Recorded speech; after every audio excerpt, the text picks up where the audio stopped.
There's been a lot of noise lately about a new proposal involving credit card interest rates, and if you've been scrolling online, you've probably seen a mix of excitement, fear, and outright confusion, especially when it comes to rewards, points, and whether people should be using everything now.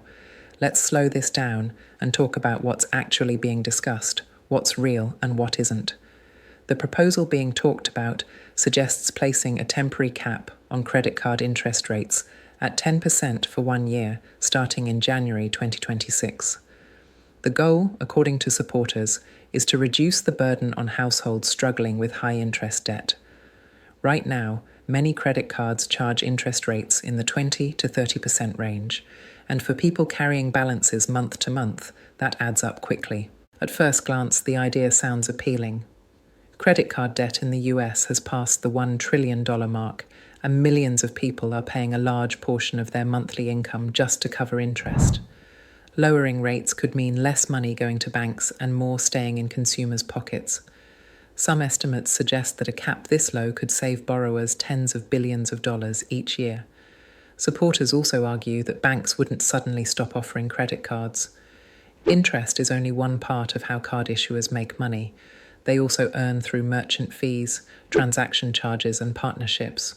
From this perspective, a temporary cap wouldn't destroy the system. It would simply rebalance it in favor of consumers who are currently under pressure. But critics see potential downsides. Banks and analysts point out that higher interest rates help offset risk. Credit cards are unsecured loans, meaning there's no collateral. Interest income helps cover losses from defaults, fraud, and customers who don't repay. If rates are capped too low, banks may respond in other ways. That could mean stricter approval standards, lower credit limits, or reduced access for people with weaker credit profiles. In past situations where strict caps were introduced, credit often became harder to get for borrowers who needed it most. So while lower rates sound good, access to credit could become more limited for some people. This is where the conversation about rewards comes in. Many popular credit cards offer cashback, travel points, and other perks. These programs are funded by the overall economics of credit cards, including fees and interest paid by customers who carry balances. If profit margins shrink, banks may eventually adjust their rewards programs. That doesn't mean rewards are disappearing tomorrow.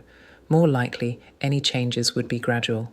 Banks might slow how quickly points are earned, increase annual fees, or quietly reduce the value of rewards over time.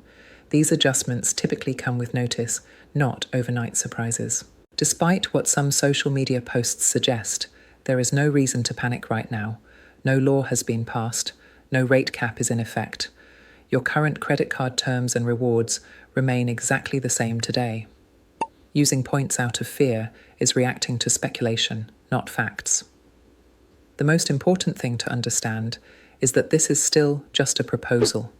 Even if it moves forward in the future, there would be discussions, adjustments, and timelines. Financial systems don't change instantly, and responsible decisions are always better than emotional ones. For now, the smartest approach is to stay informed, avoid panic-driven moves, and continue managing your credit based on your personal situation. Pay attention to facts, not viral headlines. Big ideas can sound promising, but they often come with trade-offs. So the real question is this: does the idea of lower interest rates make you feel hopeful about relief from rising costs, or does it make you cautious about how access to credit might change down the road? The answer may depend on how these ideas are eventually shaped, and whether balance can be found between affordability and access.